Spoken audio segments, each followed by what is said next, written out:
Making this record is a special privilege, and I'll do my best in this short space of time to pass along to you a distillation of more than 20 years of research on why some people seem to do so well in life while others do not. This information has changed my life and the lives of thousands of others who have made the same discovery, and I sincerely hope it will have a happy and profitable effect upon yours. I hope that whenever you listen to this record, you will do so with a notebook handy. We seem to forget the spoken word quickly, and only by repeated playings in the home, without distractions, can this information become a permanent part of your way of life. To begin, I would like you to remember this. Successful people are not people without problems. They have, as a rule, just as many problems and largely the same kind as everyone else. The difference is that they learn to solve their problems. Successful living is nothing more than the ability to solve successfully the problems which are as much a part of living as breathing. The degree of our success will be determined by the extent to which we can solve our problems. So now that we've defined the problem, let me make this statement. If you can tell me what you want, I can tell you how to get it. The problem with the great majority of individuals is not with their ability to achieve their goals in life, but rather with the failure to understand two factors vital to successful living. The first is to make the decision as to what it is we want enough to give it most of our attention until it's been achieved, and to clearly define it. And the second is to fully understand that we have the ability to achieve this goal, or we wouldn't want it in the first place. The next vital rule to successful living is to understand that our success is won or lost by our ability to serve others. We are interdependent, and it's just as impossible to succeed without serving others as it would be to live in our modern world without others serving us. Our rewards in life will and must always be in exact proportion to our service. It is the misunderstanding of this single law which, in my mind, is responsible for fully 90% of the frustration and discontent we see around us. In your mind's eye, get a picture of a giant apothecary scale, the kind with the cross-arm from which hang two large bowls on chains. One of the bowls is marked rewards, the other service. These bowls will always be in perfect balance. Now, a lot of people don't like this law, if they're even aware of it, but not liking a law does nothing to change it. The basic laws of nature and economics are unchanging. If we're out of step with them, we are, as Thomas Huxley put it, checkmated, without haste, but without remorse. But to those who know and work with the laws, he said, they are paid with the overflowing sort of generosity with which the strong delight in strength. Now, there are two kinds of rewards, or income. One is psychic, the other is real, or tangible, such as money or property. If a person doesn't like his income, all he has to do is take a good long look at his service. The fact that the many individuals in the fields of science, religion, teaching, and so on must measure most of their rewards in the realm of the psychic does nothing to alter the fact that their rewards will be in exact proportion to their service. Look where you will find this law in undeviating operation. Our rewards will always be in exact proportion to our service. Good examples of this are World Book and Childcraft. The fact that your company is the world's largest publisher of reference material is based solely on the fact that its products have found the widest acceptance and have been sold to more individuals and institutions. This is the law, then, that lies as the supporting structure of economics and personal well-being, so fix it in your mind. All attempts to sidestep or in any way avoid this law will result in frustration and failure. So this brings up the question, if what I want is more than I now have, how can I increase my service in order to earn it? Well, whom do we serve? We serve people. So let's take a moment to try to understand people. The more we understand them, the better we can serve them. I think of an adult human being as a grown child, doing his best to play for the first and last time on earth this game called life. The extent to which he learns the rules of this mighty game will determine his success. But right here we run into an historic and exasperating fact. People down through the centuries have, with the most amazing consistency, divided themselves into two groups.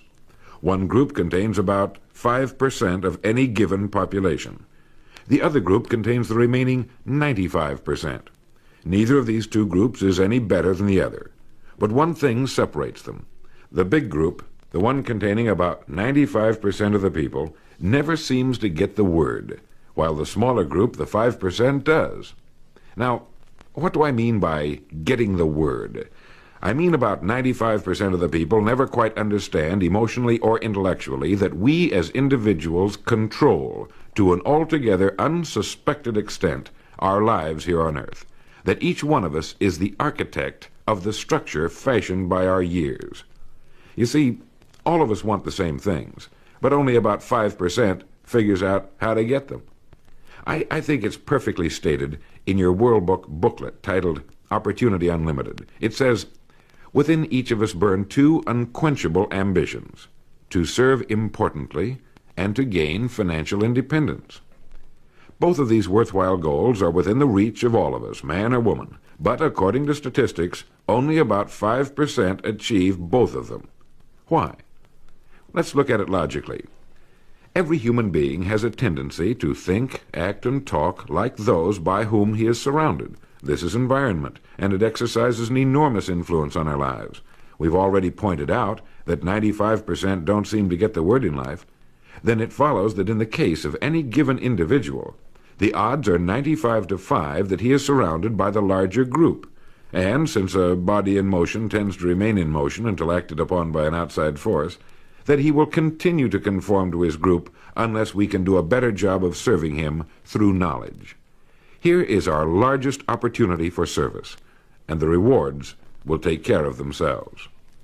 Now, right here, let me restate what we've covered so far. Our rewards, psychic and tangible, will be in proportion to our service.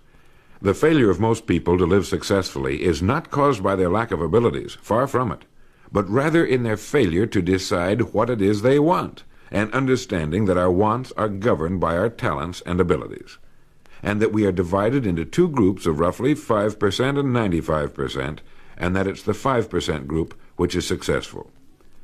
So here, let me give you a definition of success which, to my mind, covers the subject completely.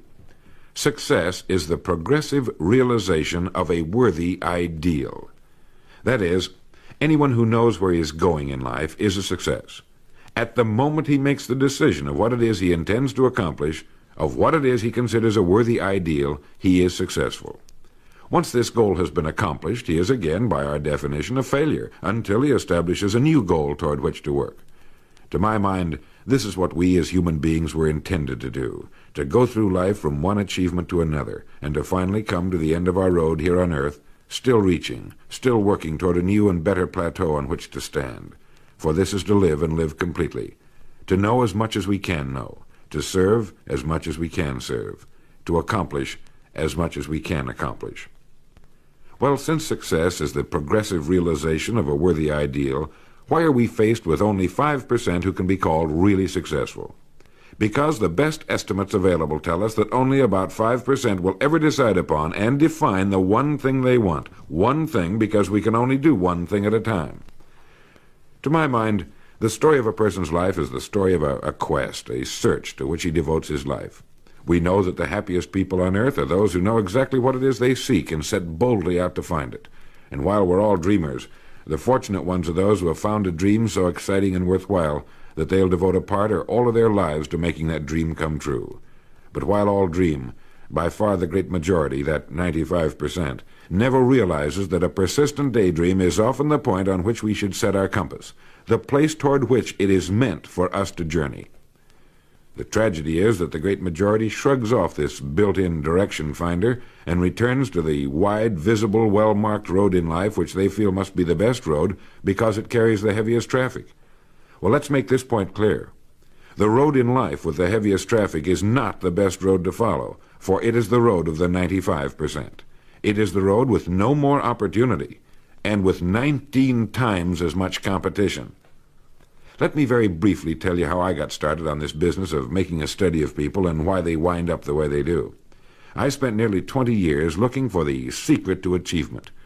I didn't know it was older than the pyramids and had appeared in more than 50 million books.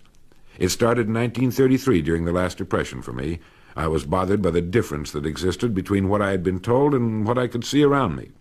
For example, I had been told that man was God's noblest creature and had dominion over all the earth and all its other creatures. I knew this was true, But in my neighborhood, the creatures were eating better than we were, and I wanted to know why so many were poor when there was such abundance on the earth. They had no money, but there was still as much as there had been a few years before. Where it had gone? They had little education, yet education was on every side of them. They had very little food, yet it was raised in abundance. They lived in inadequate and ugly dwellings, yet there were good homes for sale. Well, it was apparent to me that these people didn't have the answer to the problem. They were good people, but they didn't have the answers. Here were people who were discouraged and confused in a world which should have been filled with challenge and excitement. It's true that we were in a period of general depression, but to the thinking individual, this represents another problem to be solved, another challenge to overcome. And to many, it was the thing that sparked their greatest accomplishments. I remember reading something once about discouragement. It was a fable about a devil's sale, and he had his many wares on display. There was the rapier of jealousy, the dagger of fear, the strangling noose of hatred, each with its high price. But on a purple pedestal, gleaming dully in the light, was a worn and battered wedge. This was the devil's most prized possession, and it was not for sale, for with it alone he could stay in business. It was the wedge of discouragement. Well, as I remember it, the people in my neighborhood were a pretty discouraged lot. Now, discouragement can only come from one of two things. One, a lack of information, or two, a situation over which we can exercise no control. It is very seldom that we're faced with number two. Almost all discouragement can be traced to a lack of information. If you find yourself falling from the top of a high building, you could justify discouragement, but it can be traced to your having made the fatal step, and that was a lack of information about the law of gravity. When I asked these people why we were in the fix we were in, they did a very human thing. They blamed other people. They looked everywhere for the answer except where it really was, within themselves. These were the 95%. And I decided to find out just what it was that separated the haves from the have-nots, not just in a financial sense, but in every sense. I found the answers in books written by great men. I found the answer in the Bible. Why didn't these people of whom I speak know the answers? They didn't read good books. They didn't read the Bible. Everyone owned one because it was fashionable, like a set of Shakespeare, but they didn't read that either. They were discouraged because they lacked information. They didn't know the rules of this game called life, and they had been checkmated, without haste, but without remorse. They didn't realize that without a goal, an aiming point, we're without purpose or direction. They clung together, feeling somehow that there was safety in numbers, without realizing that in this case, just the opposite is true.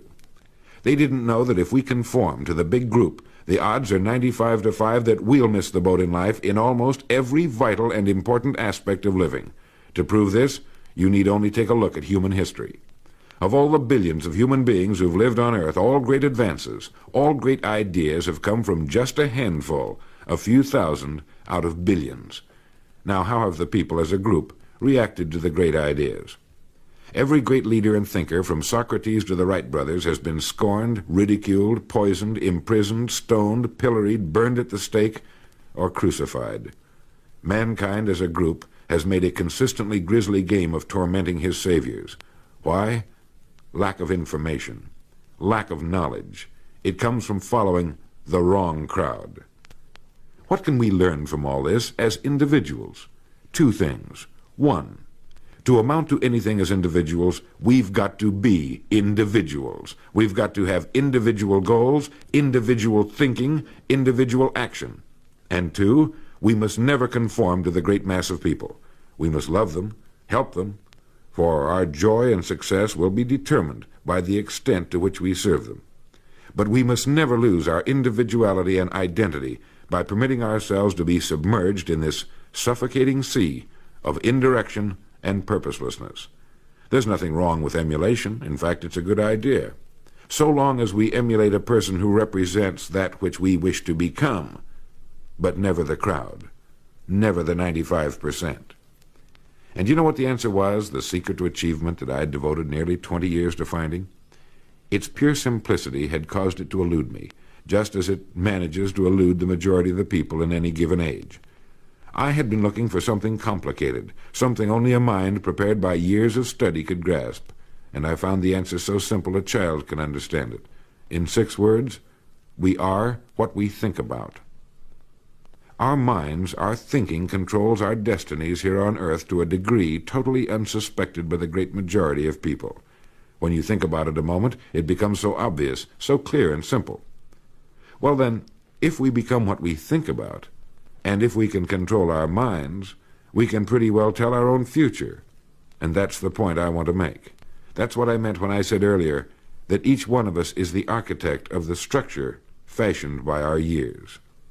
This means that if we're confused about what we wish to become or accomplish, our lives, our environment will mirror that confusion. It also means that if we know what it is we seek, that it must be accomplished.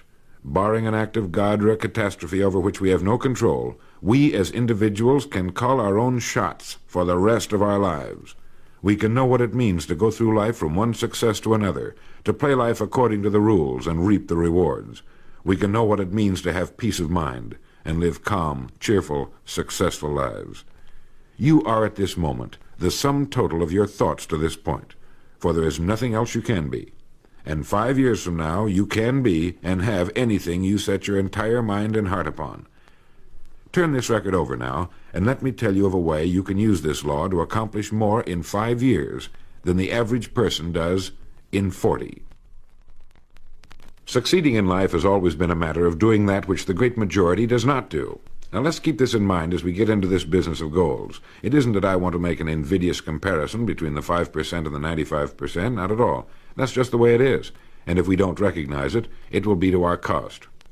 At the beginning of this record, I made the statement, if you can tell me what you want, I can tell you how to get it. You see, the trick is not in achieving our goals, it is in establishing them. A ship would never leave a harbor if it did not have a destination. An industrial plant would never open its gates if it did not have a product or a purpose. Football would not be played without goalposts, nor would baseball without a home plate. Every business operates for a purpose. Every game has a reason. Getting back to the analogy of our ship, if you were to climb to the navigation bridge and ask the captain the name and location of his next port of call, he would tell you immediately. There's not the slightest doubt in his mind. Can you tell anyone your destination just as quickly and in one sentence? The captain of the ship knows that he can arrive at only one port at a time. He knows that it's impossible to arrive at two. Do you know that? He also knows that his destination will be invisible for fully 99% of his voyage, but he knows it's there, and that he'll reach it, barring an unforeseen catastrophe, if he will just keep doing certain things a certain way every day. One fine morning his destination will appear on the horizon. He'll sail into port, his voyage successfully completed. When his business has been accomplished, he'll then sail to another predetermined port of call, and this will take him and his ship from one success to another for the rest of both of their lives. By understanding that he can reach only one port at a time, the owner of a ship can, in the short space of a very few years, reach hundreds of ports successfully. There'll be problems, lots of them, but they'll be solved, and the ship will steam its solitary course over the deep oceans of the world, devoting its life to accomplishing its mission and contributing its share to the welfare and economy of the world. Men and women who follow this sensible, obvious, and meaningful way of life will do the same. But the paradox is that most are like ships without rudders. They're subject to the whims of wind and tide. And while they hope they'll one day arrive in a rich and bustling port, you and I know that for every narrow harbor entrance, there's 1,000 miles of treacherous and rocky coastline. The chances of their just drifting into port are 1,000 to 1 against them. These are the unfortunate people who, not knowing the rules, believe that circumstance controls our lives. They believe in luck and superstitions, fate, the breaks. They believe that success comes as the result of who you know, not what you know.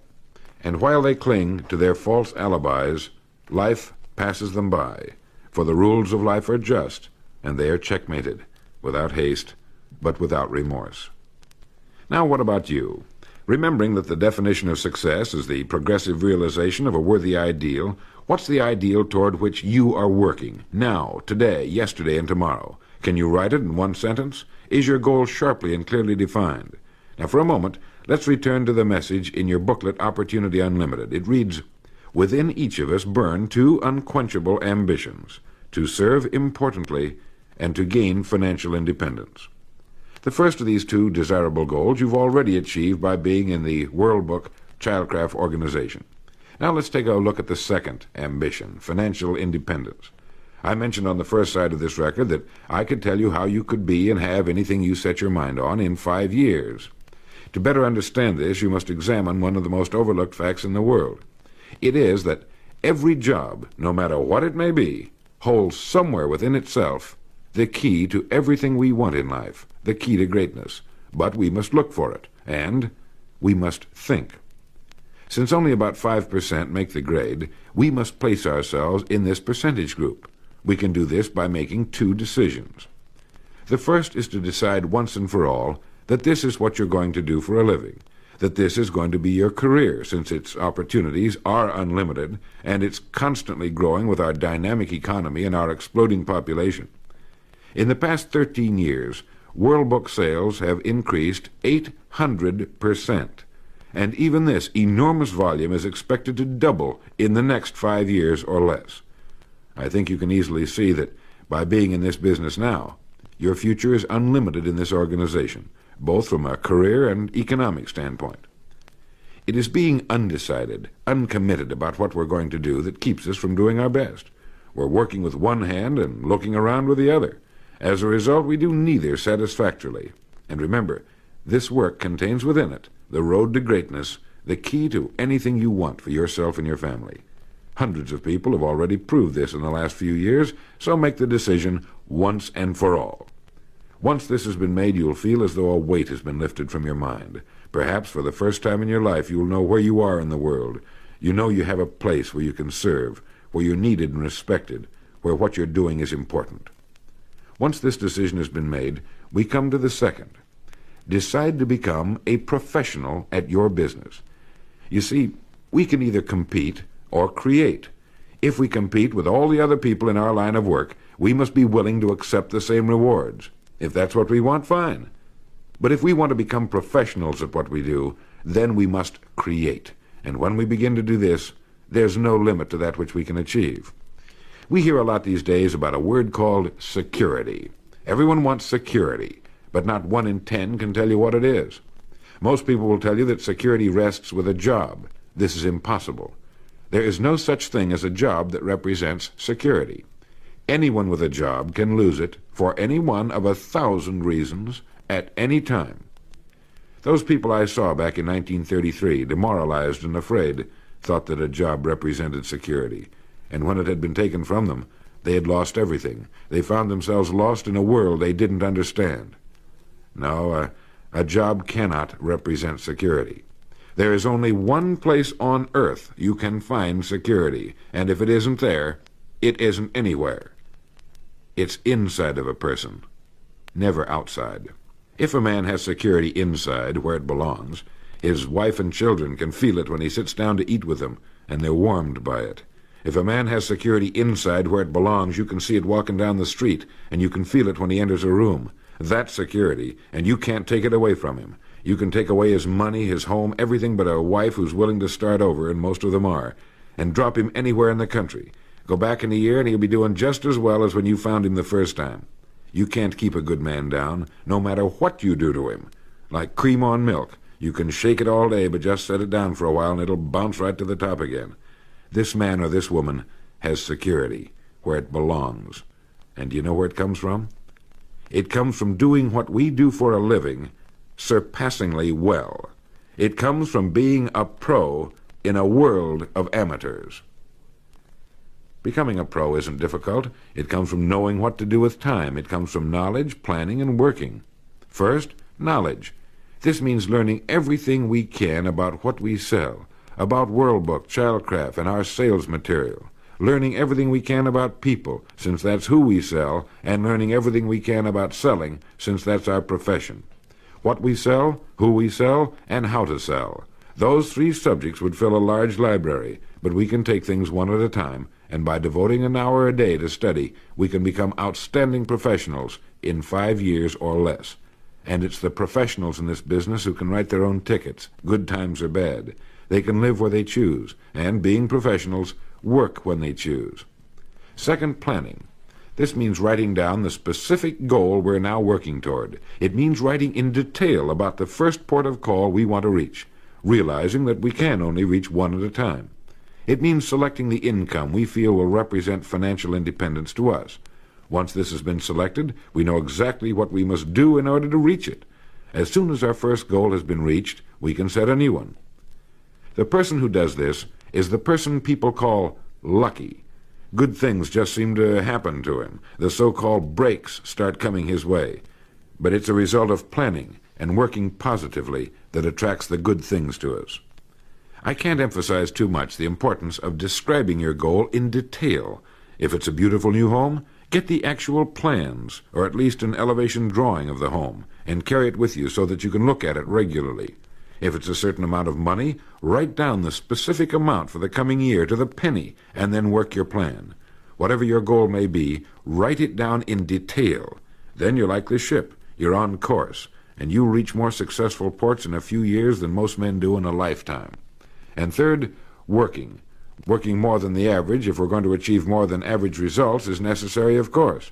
But with proper planning and with knowledge, it seems easy. Moreover, to work, we need energy, and energy is inextricably linked to desire. Unless we have a desire to do a certain thing, we find ourselves without the energy. But you will never find desire without energy.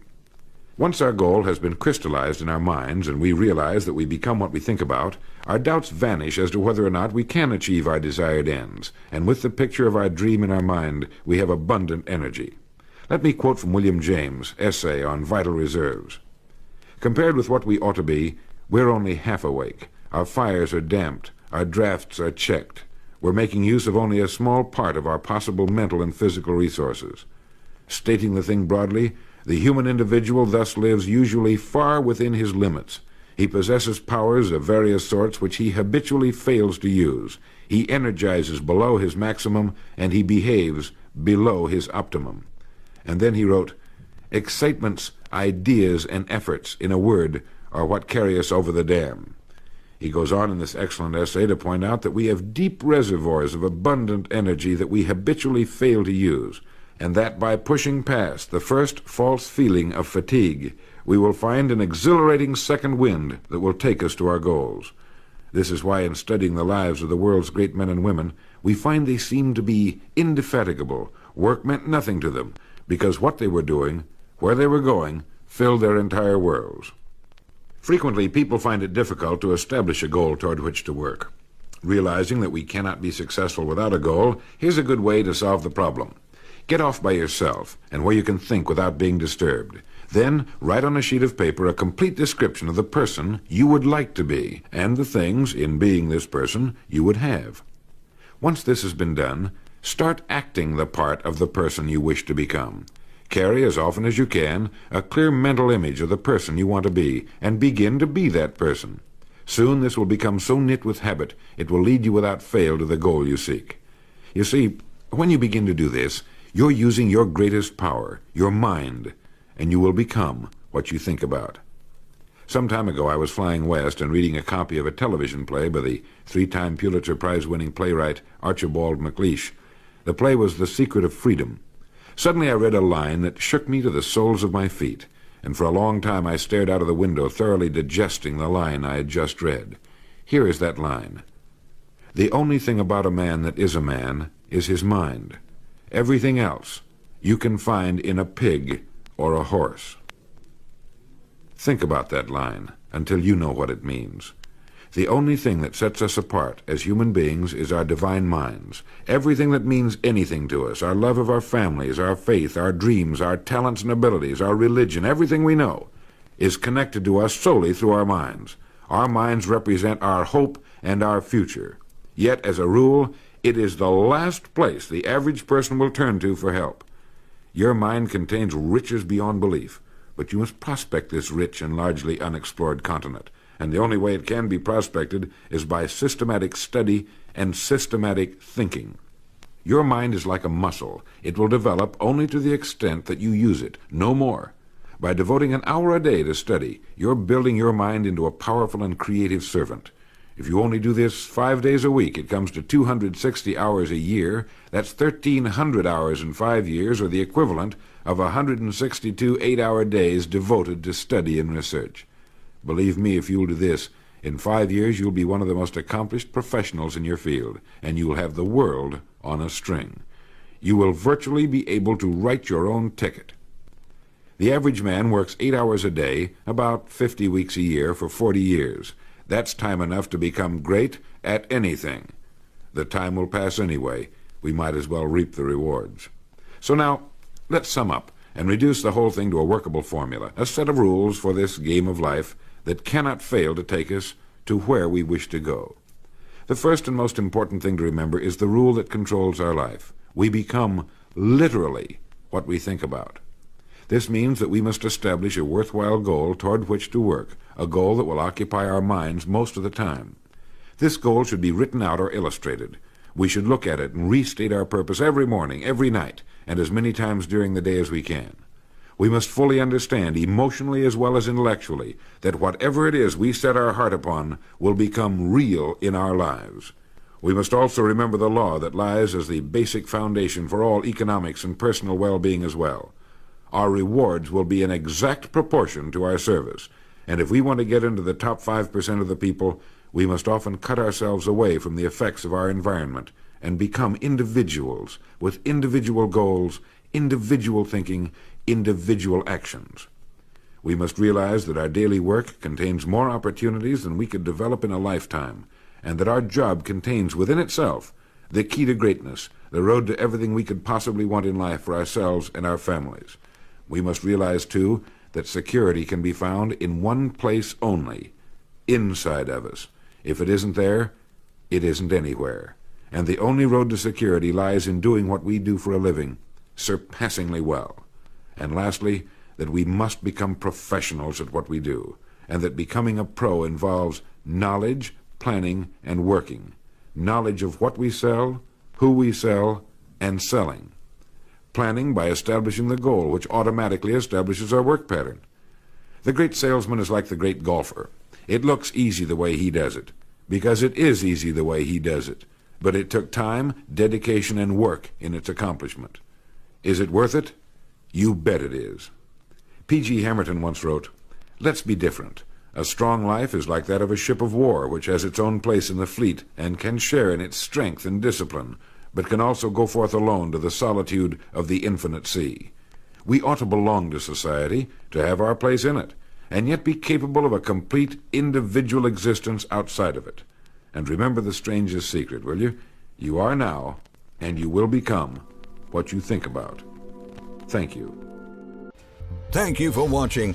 Share this with friends and family, and please subscribe.